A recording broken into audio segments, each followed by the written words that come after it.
जब इंसान के अंदर से इंसानियत खत्म हो जाती है, जब पुलिस का खौफ निकल जाता है, जब संसार से मोह नहीं रह जाता, तो वो बन जाता है क्रिमिनल और जुर्म की दुनिया में अपराध के काले पन्नों पर अपना नया आधार कार्ड बनवा लेता है, जिसका पता कई अपराधों से गुजरते हुए आखिर जेल होती है। जुर्म के अनोखे अफसाने, हैरतअंगेज और खौफनाक वारदात की खून से सनी तस्वीरें, काले कारनामों की कहानियां जो आपके रोंगटे खड़े कर देंगी। लेकिन हमारा मकसद सनसनी फैलाना नहीं, बल्कि आपको सावधान करना है कि कहीं कातिल आपके आसपास तो नहीं है। तो आज भी हाजिर हूं मैं संदीप निरंजन सरकार, सनसनी से भरी कई वारदातों के किस्सों को लेकर, जो कराएंगी आपका सच से सामना और रूबरू कराएंगी आपको दुनिया की सच्चाई से। हम आपको दिखाएंगे जुर्म से जुड़ी हर खबर, क्योंकि आपके हर तरफ घूम रहे हैं क्रिमिनल।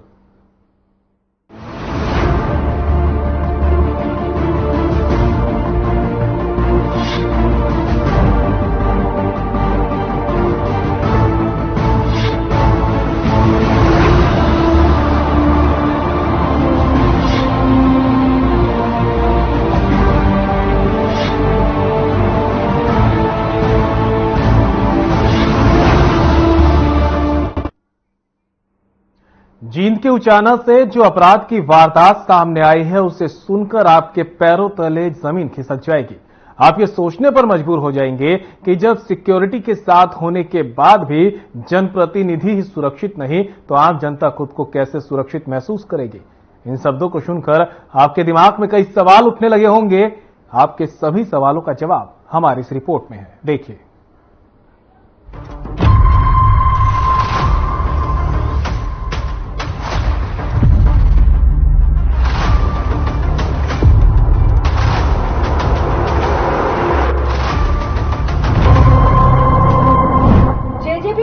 नैना चौटाला के काफिले पर हमला। हमले में जेजेपी के कई कार्यकर्ता हुए घायल। महिला कार्यकर्ताओं के साथ की गई अभद्रता। हरियाणा में लोकसभा चुनाव प्रचार के दौरान बीजेपी और जेजेपी नेताओं को विरोध का सामना करना पड़ रहा है। इसी कड़ी में उचाना में प्रचार के दौरान जेजेपी लोकसभा प्रत्याशी नैना चौटाला की गाड़ी पर हमला हो गया। नैना चौटाला का काफिला राजखेड़ा गांव से निकल रहा था। इस दौरान उपद्रवियों ने उनके काफिले पर पथराव कर दिया था। वहीं पथराव करने का आरोप कांग्रेस कार्यकर्ताओं पर लगाया जा रहा है। इस दौरान कांग्रेस कार्यकर्ताओं और जेजेपी कार्यकर्ताओं में हाथापाई और मारपीट भी हो गई। जेजेपी कार्यकर्ताओं का कहना है कि काफिले में शामिल महिला कार्यकर्ताओं के साथ बदसलूकी और हाथापाई की गई। इस हाथापाई और मारपीट के दौरान कई महिला कार्यकर्ताओं को चोटें आई हैं। इसके साथ ही कई पुरुष कार्यकर्ताओं को हल्की फुल्की चोटें आई हैं। इस हमले की शिकायत नैना चौटाला के काफिले की गाड़ी के ड्राइवर महावीर ने की है और कई लोगों के खिलाफ मामला दर्ज करवाया है। वहीं 7 धाराओं में मुकदमा दर्ज किया गया है। बताया जा रहा है कि एफआईआर में महिला कार्यकर्ताओं के साथ अभद्र व्यवहार, छेड़छाड़ और मारपीट करने के आरोप लगाए गए हैं। साथ ही हमले में लाठी, डंडे और ईंटों का इस्तेमाल हुआ, जिससे इक्कम गांव के अंशु और कर्मपाल घायल हुए हैं।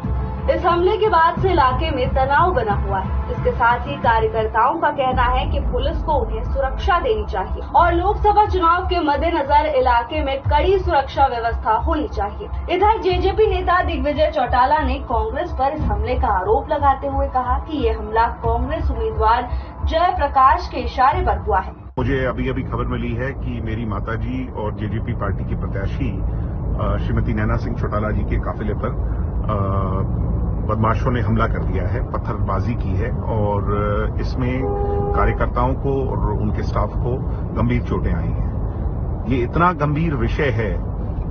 ये जो लोग बताए जा रहे हैं, ये जिस गांव में हमला हुआ उस गांव से संबंधित नहीं है, नजदीक के गांव से ये आए हैं और ये काफी देर से चेज करते रहे काफिले को और एक गांव में आकर के इन्हें हरदम बाजी की, गुंडागर्दी करने की कोशिश की। हमारी महिला नेताओं को जो माताजी के साथ चल रही थी उनको धक्के मारे और उसमें कुछ लोग इंजर्ड हो गए। एक महिला का हाथ भी टूट गया, कपड़े फट गए और इस तरह की ये जो नीच हरकत है, ये जो मैं मानता हूं कि इससे ज्यादा स्तर नहीं गिर सकता राजनीति के अंदर कि ये लोग अब महिला नेता के जो है काफिले पर जाकर के हमला करेंगे और ये लोग आइडेंटिफाई हुए हैं। मैं वैसा नहीं कह रहा हूं, आइडेंटिफाई हुए हैं। ये कांग्रेस के कार्यकर्ता हैं, जयप्रकाश के सपोर्टर्स हैं, और जयप्रकाश का इतिहास रहा है, रिकॉर्ड रहा है पीछे से कि जयप्रकाश इस तरह के एलिमेंट्स को सदैव अपना साथ देता आया है, गोलियां चलवाता है, इलेक्शंस को खराब करता है, इलेक्शंस के अंदर इस तरह का माहौल क्रिएट करता है।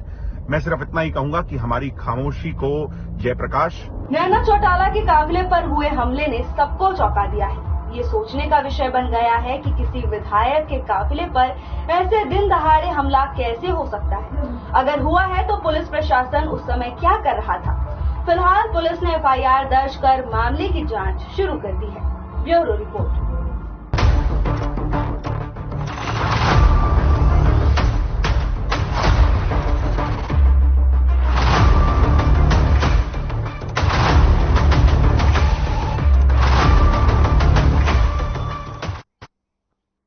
और फिलहाल या रुकेंगे छोटे से ब्रेक के लिए, कहीं मत जाइएगा, क्रिमिनल लेकर फिर हाजिर होंगे।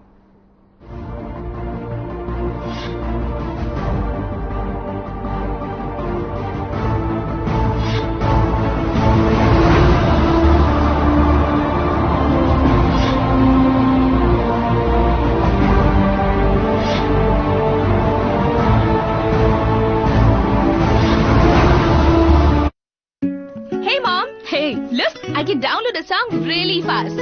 I can make dosas faster. Must be joking. Bus, 3 easy steps. Mix with water, spread batter, fry. गाना डाउनलोड हुआ? नहीं, पर तब तक मैं इडली बनाती हूँ। हमने बनाया किड्स से। Through constant innovation, the group provides its clients with value-added, environment-friendly products. We are committed to provide quality products and services at optimum cost with the continuous improvement in the quality management system. Producing high-value paper, making us India's largest producer of branded papers, fine papers and packaging broad segments. Focused on customers in all our operations. Hence, extensive investments are made towards people and people practices. KRPL world's leading eco-friendly paper from agro residue. बेटा, न बिजली न बीमा, हम किसानों को तो धोखा ही मिला वोट के बदले। और पापा आपको? बिचौलिए। पर हमें तो मिला है मोदी। बस एक वोट दिया था। अपने हरियाणा में फसल का पैसा और किसान सम्मान निधि सीधा खाते में आ जाती है। सबसे ज्यादा फसलों पर MSP मिलती है। खाद बीज की कभी कभी नहीं होती। सिर्फ तारीफ ही नहीं, वोट भी दो बच्चों, तभी तो आएगी मोदी सरकार। कमल का बटन दबाएं, भाजपा को जिताएं।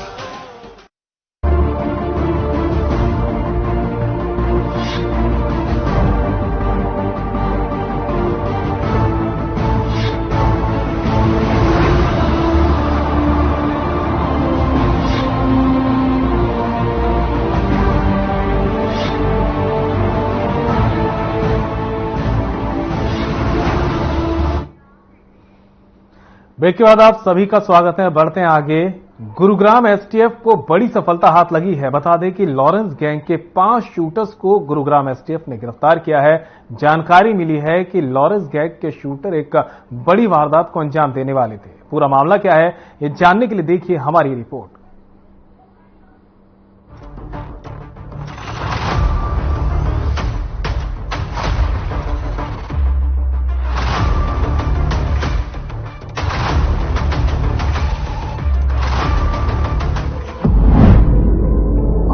STF को मिली बड़ी सफलता। STF के हत्थे चढ़े लॉरेंस गैंग के 5 शूटर्स। निशाने पर था गैंगस्टर कौशल का खासम खास। लॉरेंस गैंग की फिर मुश्किलें बन गई। लॉरेंस गैंग के 5 शूटर्स को गुरुग्राम STF ने गिरफ्तार कर लिया है। इनके पास से 5 अत्याधुनिक ग्लॉक पिस्टल भी बरामद की गई है, जिसकी कीमत 12 से 15 लाख रुपए तक बताई जा रही है। पूछताछ में खुलासा हुआ कि सभी गैंगस्टर कौशल चौधरी के खासम खास को मारने वाले थे। इससे पहले ही STF ने कार्रवाई करते हुए सभी को गिरफ्तार कर लिया। वहीं देवेंद्र बम्बीहा के एक आदमी को भी इन्हें मारना था। ये बात पूछताछ के दौरान शूटरों ने पुलिस को बताई। गिरफ्तार किए गए शूटर्स में से मुख्य शूटर की गिरफ्तारी गुरुग्राम से हुई है और बाकियों को पंजाब से हिरासत में लिया गया है। इसको लेकर एसटीएफ डीएसपी प्रीतपाल सिंह सांगवान ने बताया कि भिवानी के रहने वाले दीनू को गुरुग्राम के फरूखनगर से, तो वहीं बाकी 4 शूटर्स को पंजाब के अबोहर जिला फाजिल्का से गिरफ्तार किया गया है। इनमें पंजाब के रहने वाले जग्गू और विष्णु, दिल्ली के रहने वाले संजय और यूपी कोसी के रहने वाले सागर को गिरफ्तार किया गया है। शुरुआती तफ्तीश में शूटर्स ने खुलासा किया कि इन्हें गुरुग्राम में गैंगस्टर कौशल चौधरी के खासम खास और पंजाब के देविंदर बम्बीहा गैंग के खासम खास की विकेट गिरानी थी, यानी हत्या करनी थी। लेकिन एसटीएफ ने वारदात को अंजाम देने से पहले ही इन्हें गिरफ्तार कर लिया। गुड़गांव का एक सचिन रोद्रा नाम के व्यक्ति की पीछे वहाँ रोहतक डिस्ट्रिक्ट में लाखन माजरा में उसकी हत्या की गई थी, तो उसके हमने 2 शूटर पीछे मुठभेड़ के बाद गिरफ्तार करने में कामयाबी हासिल की है, जिनको पैरों में गोलियां भी लगी हैं। उनमें से एक विशाल उर्फ कालू जो गुड़गांव का ही रहने वाला था, उसको भी गोली लगी है और उसके बाद उसको गिरफ्तार करने में एसटीएफ ने कामयाबी हासिल की है। और आगे भी हमारा प्रयास जारी रहेगा कि इस तरह के जो भी अराजक तत्व हैं उनके खिलाफ इस तरह की कार्रवाई हम आगे जारी रखें, क्योंकि हम ये गुड़गांव एक ऐसा शहर है जो बदमाशों को अट्रैक्ट करता है। यहाँ पे इनका ये मानना है कि यहाँ पे पहले जो बदमाश थे वो अब कमजोर पड़ गए, तो दूसरा गैंग यहाँ सक्रिय होने की कोशिश कर रहा था। तो इस इनपुट को हमने डेवलप किया और उसी पे काम करते हुए हमने दिनेश उर्फ दीनू को काबू किया और उससे ये सारी आगे चीज हम डेवलप कर पाए। इस अभियान में हम पिछले लगभग 2 महीने से लगातार कार्य कर रहे थे, तो हमने पुख्ता सारी जानकारियां हासिल करके और फिर ये कार्रवाई। वहीं इस वारदात की स्क्रिप्ट क्रिकेट बुकी सचिन गौदा की हत्या के बाद से ही तैयार हो रही थी। बीते दिनों गुरुग्राम के क्रिकेट बुकी सचिन गौदा की रोहतक के लखमा जरा के होटल पर गोलियों से भूनकर हत्या कर दी गई थी। तभी से गैंगस्टर कौशल चौधरी के शूटर्स और खासम खास लॉरेंस गैंग और रोहित गौदारा के निशाने पर है। इसके लिए बकायदा पूरी स्क्रिप्ट तैयार की गई थी। इस पूरी स्क्रिप्ट पर गैंगस्टर रोहित गौदारा काम कर रहा था।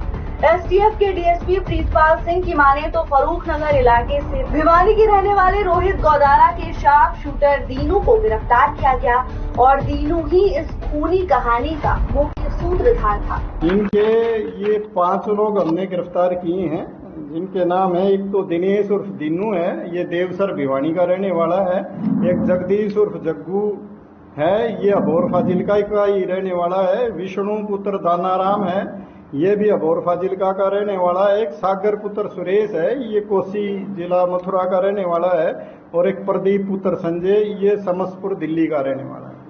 तो ये 2 पंजाब के रहने वाले हैं, एक दिल्ली का रहने वाला है, एक यूपी का रहने वाला है और एक हरियाणा में भिवानी का रहने वाला है, जो कि यहाँ पे गुड़गांव में रह के और ये सारे इस कार्यकलाप को अंजाम देने की कोशिश में थी। इनमें से जो ये प्रदीप है, प्रदीप के खिलाफ लगभग 7 मुकदमे हैं, हत्या, लूट, डकैती, अटेम्प्ट टू मर्डर, अवैध हथियार रखने के।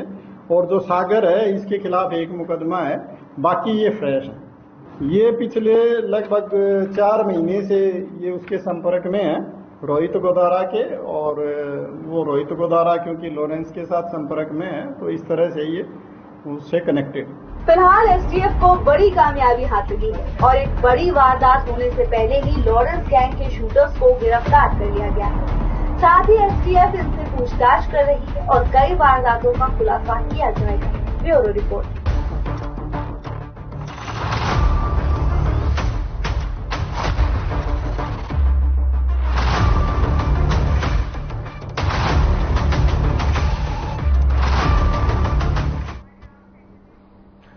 तो वहीं Haryana state narcotics control bureau लगातार पूरे हरियाणा में नशा तस्करों के खिलाफ विशेष अभियान चला रहा है। इसी कड़ी में यमुनानगर में भी छापेमारी की गई। देखिए रिपोर्ट।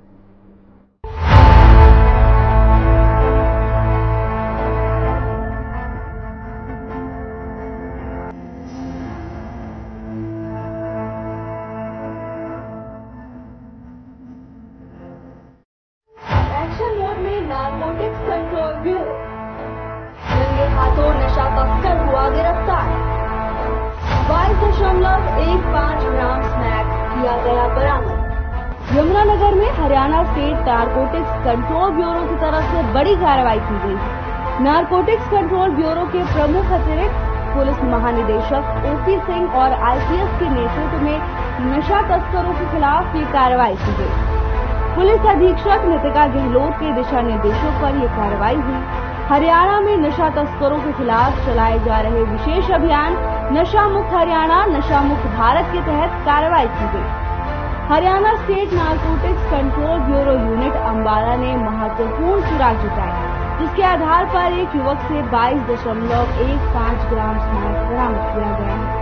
वहीं इस मामले में विस्तृत जानकारी देते हुए Haryana state narcotics control bureau उप पुलिस अधीक्षक जगबीर सिंह और यूनिट अंबाला प्रभारी इंस्पेक्टर सतबीर सिंह ने बताया कि नजदीक टी पॉइंट बस अड्डा फैजपुर में एक पुलिस टीम गश्त पर मौजूद थी। तभी किसी खास मुखबिर ने सूचना दी कि कामिल नाम का व्यक्ति नजदीक टी पॉइंट की तरफ स्मैक बेचने आएगा। सूचना पाकर अंबाला यूनिट की टीम ने तुरंत नाकाबंदी शुरू कर दी। कुछ देर बाद कामिल को पकड़ लिया गया और अधिकारी की मौजूदगी में तलाशी लेने पर उसके पास से 22.15 ग्राम स्मैक बरामद की गई, जिसके बाद थाना प्रताप नगर में मादक पदार्थ अधिनियम के तहत मामला दर्ज किया गया और आरोपी को जिला पुलिस के हवाले कर दिया। स्टेट नारकोटिक्स कंट्रोल ब्यूरो की तरफ से नशा तस्कर को पकड़कर पुलिस के हवाले कर दिया गया, जिसके बाद आरोपी के ऊपर कानूनी कार्रवाई की जा रही है और अदालत पेश करके पुलिस रिमांड हासिल की है। वहीं मुख्य सप्लायर के बारे में पता लगाकर जल्द से जल्द उन पर भी कार्रवाई की जाएगी। विस्तार से जानकारी देते हुए इंस्पेक्टर सतबीर सिंह राठौड़ ने बताया कि जहां से भी नशा तस्कर स्मैक खरीद कर लाया था और जहां सप्लाई करना था उसे किसी भी हालत में बख्शा नहीं जाएगा। उसके लिए भी जिला पुलिस तत्पर है। इसके साथ ही मेन सप्लायर को काबू कर सलाखों के पीछे भेजा जाएगा। इसके साथ ही जल्द ही मेन सप्लायर को काबू कर सलाखों के पीछे भेजा जाएगा। इसके साथ ही उन्होंने आम जन से अपील करते हुए कहा कि अगर आपको कहीं पर भी नशा बिकता हुआ दिखाई दे तो एनसीबी के टोल फ्री नंबर पर बेफिक्र होकर सूचना दें, ताकि नशा तस्करों को सलाखों के पीछे भेजा जा सके। इंस्पेक्टर सतबीर सिंह राठौड़ ने कहा कि आपकी दी हुई सूचना पर तुरंत प्रभाव से कार्रवाई की जाएगी और सूचना देने वाले का नाम पता किसी भी सूरत में उजागर नहीं किया जाएगा। हमारा Haryana state narcotic control bureau, हमारे डायरेक्टर साहब श्री ओपी सिंह साहब और हमारी पुलिस अधीक्षक मैडम नितिका और हमारे डीएसपी साहब श्री जगबीर सिंह के नेतृत्व में लगातार नशा तस्करों पर कार्रवाई की जा रही है। और इसी संबंध में कल हमें गुप्त सूचना मिली थी कि एक लड़का कामिल जो फैजपुर का रहने वाला स्मैक बेचने का काम करता है, जिससे हमने गुप्त सूचना के आधार पर 22 ग्राम स्मैक बरामद किया। सर, आमजन से क्या अपील करेंगे आप? आमजन से यही अपील है कि हमने जो है ना एक टोल फ्री नंबर जारी किया हुआ है 90-508 91-508, उस पर कोई भी नशे के संबंध में सूचना दे सकता है, इस पर तुरंत कार्रवाई। फिलहाल पुलिस और नारकोटिक्स कंट्रोल ब्यूरो की टीम लगातार नशा तस्करों को घेरने में लगी हुई है। इसके लिए जगह जगह छापेमारी भी की जा रही है। वहीं प्रशासन की तरफ से नशा तस्करों को सख्त चेतावनी दी गई है। Bureau report.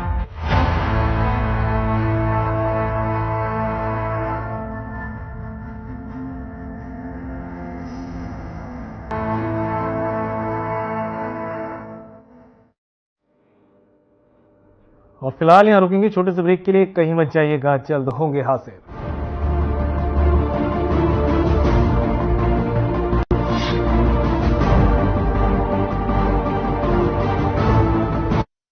हमारे जमाने में बेटी जन्मे तो मातम होता था, पर हमारे समय तो हरियाणा में बेटी बचाने वाला है, उसे पढ़ाने वाला है, उसकी दिन रात रक्षा करने वाला है और तो और उसका ब्याह करवाने वाला तक बैठा है। नसीब वाली हो सब, तुम्हें वोट के बदले मोदी मिला। तारीफ ही करती रहोगी या जाकर वोट भी डालोगी मोदी को? जा रहे दादी, जा रहे। अरे मुझे भी तो ले चल।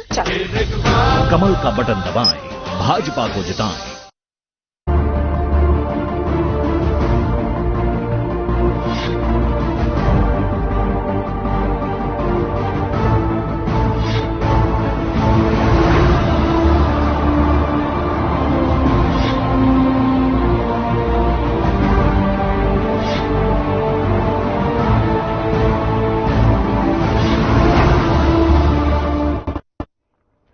ब्रेक के बाद एक बार फिर से हाजिर हूं क्रिमिनल लेकर। झज्जर से एक ऐसा मामला सामने आया है जो आपको हैरान कर देगा।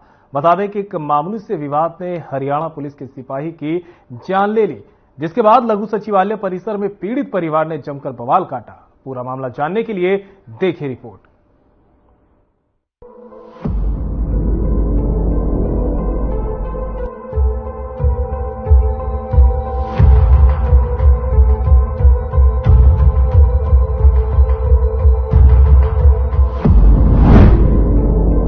सिपाही की मौत पर हुआ बवाल।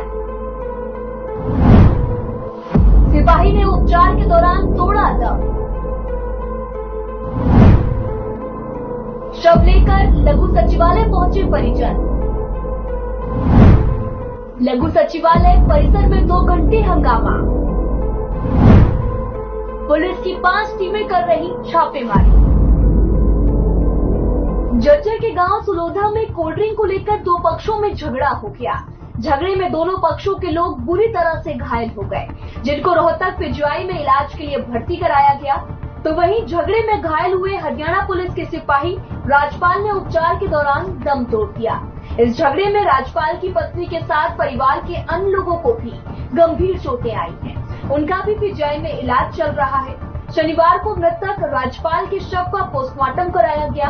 उसके बाद ग्रामीण एम्बुलेंस में शव को लेकर लघु सचिवालय पहुंच गई और आरोपियों की गिरफ्तारी न होने तक शव वहीं पर रखने की चेतावनी दी, जिसके बाद सूचना पाकर एसीपी शमशेर सिंह और पुलिस बल भी मौके पर पहुंच गया। इस दौरान खुद एसीपी ने ग्रामीणों को समझाने का प्रयास किया, लेकिन ग्रामीण नहीं माने। इस दौरान कई बार पुलिस और ग्रामीणों के बीच में बहस भी हुई है। इससे पहले भी शुक्रवार को ग्रामीण राजपाल की हत्यारों को गिरफ्तार करने की मांग को लेकर लघु सचिवालय आए थे। उस समय भी एसीपी शमशेर सिंह ने कार्रवाई का भी आश्वासन दिया था, लेकिन शनिवार तक भी आरोपियों की गिरफ्तारी न होने पर ग्रामीण रोहतक से सीधा शव एम्बुलेंस में लेकर लघु सचिवालय पहुंच गए और एम्बुलेंस के आगे जमीन पर बैठकर कार्रवाई की मांग करने लगे। इतना ही नहीं, ग्रामीणों ने शव रखने के लिए बर्फ की सिल्ली तक मंगवा ली, लेकिन अन्य ग्रामीणों को समझाने पर परिजन मान गए। ग्रामीणों ने चेतावनी भी दी है, यदि पुलिस प्रशासन ने 5 दिन में कार्रवाई नहीं की तो वो कड़ा कदम उठाने को मजबूर होंगे। इसके बाद ग्रामीण एम्बुलेंस में रखे शव को लेकर वापस चले गए और गांव में शव का अंतिम संस्कार भी किया गया है। ये जी मेरे ताऊ का लड़का का मर्डर कर रखे है। गांव के लड़के थे, कुछ बाहर के भी थे। 1-2 कौन? गांव का अजय है, सोमेश है और सन्नी है। एक उनका बुआ का लड़का रहता है सागर, वहीं पे झगड़ा है। कोल्ड ड्रिंक लेने गए थे दुकान पे उधारी में, उसकी उधारी हो रही थी पहले ज्यादा, तो उसने मना कर दी पहले की उधारी दे दो और आगे दे देना। उस बात पे उसने बुरात ने ना का वारदात कर दी घर में। उनका तो घर में कितने लोगों को चोट लगी? चोट सबके लग रही घर में। इसका पापा का लग रही है जो विनोद है, उसकी मम्मी का लग रही है, उसकी बाण का लग रही है, उसका बाण का 2 बालक था छोटा छोटा, उनका भी लग रही है। डेथ हुई है जो लड़का जिसने दुकान कर रखी उसका पापा की। क्या नाम है? राजपाल। वो किस चीज में ड्यूटी करता है? हरियाणा पुलिस में, रेवाड़ी। तो छुट्टी आया हुआ ना, ड्यूटी करके आए थे घर पे। हाँ। अब यहाँ आए हो, यहाँ क्या डिमांड करते हैं? डिमांड ये है कि हमने इंसाफ मिलना चाहिए, जो दोषी होना जल्दी जल्दी पकड़ो। गिरफ्तारी नहीं हुई, गिरफ्तारी जो पति इससे के ना हुई। इस मामले में डीएसपी का भी कहना है कि इस हमले में हरियाणा पुलिस का सिपाही राजपाल, उसकी पत्नी और परिवार के कई अन्य लोगों को चोटें आई थी, जिनका रोहतक पीजीआई में इलाज चल रहा है, लेकिन उपचार के दौरान ही सिपाही राजपाल ने दम तोड़ दिया है। डीएसपी का भी कहना है कि इस मामले में आधा दर्जन से ज्यादा लोगों के खिलाफ हत्या का मामला दर्ज हुआ है। उनकी गिरफ्तारी के लिए पुलिस की कई टीमों का गठन भी किया गया।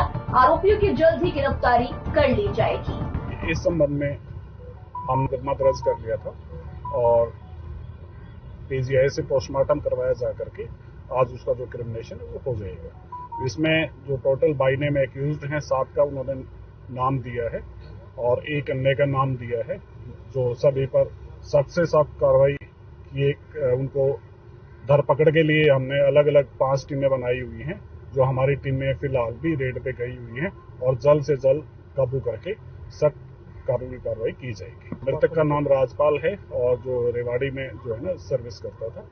अब परिजन जो उसकी वाइफ है राजेश है वो भी इंजर्ड है और लड़की को भी चोटें आई हुई है। 8 टीमें मैंने आपको पहले ही बता दिया, 5 टीमों हमने गठन किया है और बहुत जल्द जो है ना पूरी कानूनी कार्रवाई करते हुए उनको गिरफ्तार कर लिया जाए। फिलहाल इस मामले में पुलिस ने 5 टीमों का गठन किया है। 5 टीमें अलग अलग जगहों पर छापेमारी कर आरोपियों की गिरफ्तारी के लिए दबिश दे रही हैं, लेकिन अभी तक कोई भी गिरफ्तारी नहीं हुई है।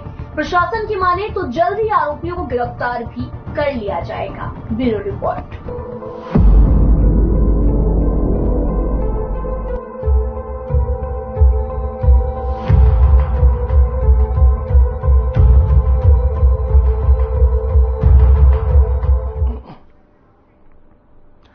तो देखा आपने किस तरह से बदमाश शातिराना अंदाज में अपराध की वारदात को अंजाम देते हैं और मौके से फरार हो जाते हैं। हमारे इस खास कार्यक्रम का मकसद आपको डराना नहीं था, बल्कि आगाह करना था, क्योंकि हो सकता है कि कोई बदमाश दोस्ती और अपनेपन का चोला पहनकर आपके आसपास ही घूम रहा हो। तो सावधान रहिए और ऐसी ही वारदात भरी कहानियों के लिए देखते रहिए हमारा खास कार्यक्रम क्रिमिनल।